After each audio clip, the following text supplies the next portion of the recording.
We got this, and you know what? This is kind of random, and this is kind of out of left field, but this will probably clear a segment on this. So I apologize to you guys in advance, but sometimes I let the people program the show. Jesse Adams, random question. Neal, would you make the call to Joe Douglas?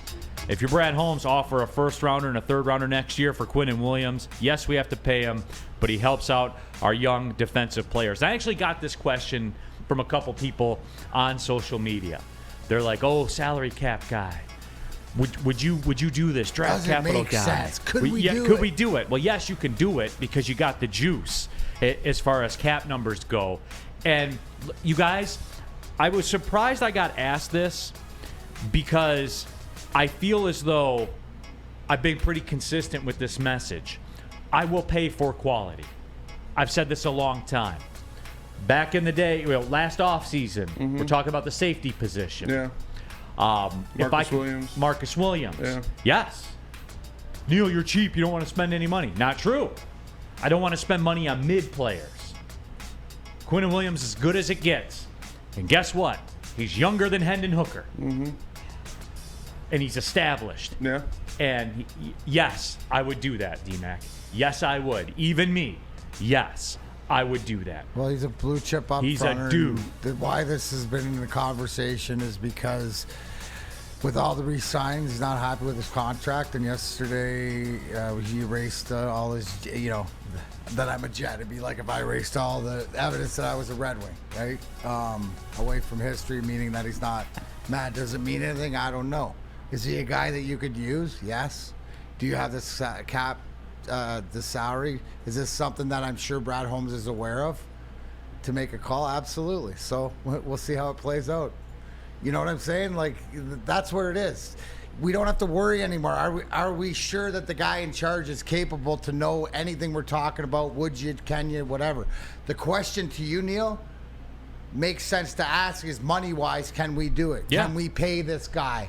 And as you said all along, I pay for quality.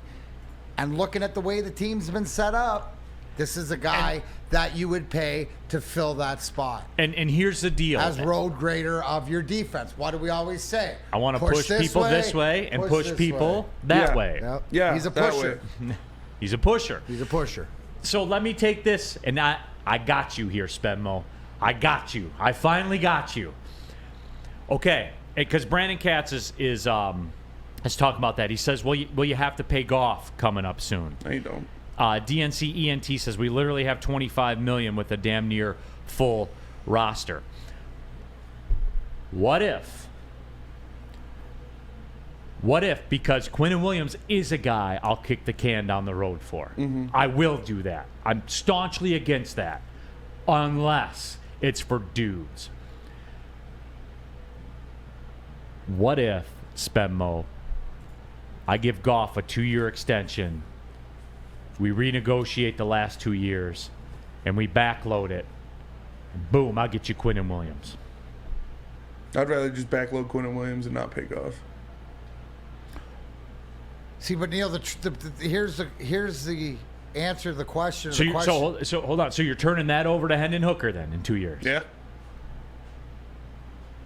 Is Quinnen Williams a guy that, because now you're talking about, is this the guy that gets you to win a Super Bowl? And if you say yes, then you have to investigate what it will take.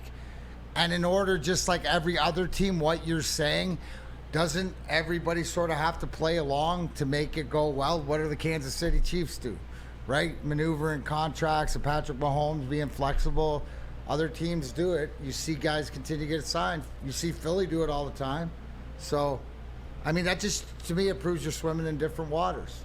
And it's waters that we've always wanted to swim in, but we're not getting kicked out or to have the lifeguard come out and grab us right now. We're out there in the deep end. This is deep end stuff. Nicholas Duncan says, what's the point in trading anymore if the NFL does a lottery? Then you just trade after the lottery. Or you try to make a trade with a team that's going to be in the lottery that doesn't have a successful year. Who knows? You just do the same thing. You just do it after the lottery. AJ Blair says he's not top 5. You're right. He's top 4. Who's that? Quinnen Williams. Yeah, I mean, again, semantics. Yeah, he's top 4 and defensive tackle in the NFL. But see, like, and I got that question, like I said. I am willing to pay for it. However, I believe, and look, people in this field do this sometimes, D-Mac. I don't know if the people know that. Like, they take something, they grab hold of it, and they just juice it for all they can juice it. I think it's all a moot point. He ain't leaving the Jets. You think the Jets are going to let this dude go? That's what I said yesterday. We talked about it on heavyweights. I was like, yeah, I would love Quinnen Williams. You call and see what's going on, but the Jets are not going to let him walk. Man. Quinnen But Williams you know isn't what I going like anywhere. about this? Is we're swimming in those waters of the conversation that can be reality. Before, when stuff like this and great players like this, whether it was money or the fact that we were just Detroit, right? Where people don't turn their heads this way. Why we can talk about it now is like other good teams or respected franchises is because there's accountability and there's competency. That's all it is, Neal. You're absolutely correct. We don't get to have them, but we get to talk about them. Steven Reinhardt says, I don't want to move a first for the draft next year in Detroit. Well, you know what you do, Steve, then? You just have Quinnen Williams come walk across the stage in Detroit and then walk off the other side. And that's good enough for me. Mm-hmm. I'll take that. Just have Quinnen Williams come out there and say, welcome to Detroit, everybody, in the NFL draft. And then walk off the stage. I'd be more than happy with that. So. Yeah, I'm 1,000% cool with not having a first round pick next year if it means Quinnen Williams is on this team. Yeah. So, but it's not going to happen. The no, Jets aren't and it's not like you don't go get Aaron Rodgers to have Quinnen Williams leave. Yeah. To trade Quinnen Williams. They're all in this year. Yeah, whether they like it or not. Yeah. They're all in for the next couple years. Yep. Because again, if Rodgers retires after next year, they're dead anyway. They're in bed with this guy all the way. No one's talking about that enough. For sure. Like, this is the dude that you're going to count on? It'd be like counting on Julius Randle. All right. Jesus Christ. Okay. God, It is. No. Uncalled for. Yes, it Uncalled is. for. Julius Randle is one of the worst playoff players in NBA history. You're like the disrespect. I feel like I have to be the gatekeeper for Aaron Rodgers, and I was happy as hell that he lost to the Lions 2 times last year, but the disrespect goes too far. Comparing him to Julius Randle, playoff bum. You're right. Julius Randle had good games this year, unlike Aaron Rodgers last year. Hey, he didn't have good games in the playoffs. He didn't have a single 300-yard passing day last year. And I know that's not like the end-all, be-all, but it's a pretty good indicator when you're 40. That's fair, but he also had just back-to-back MVPs just a couple of years ago.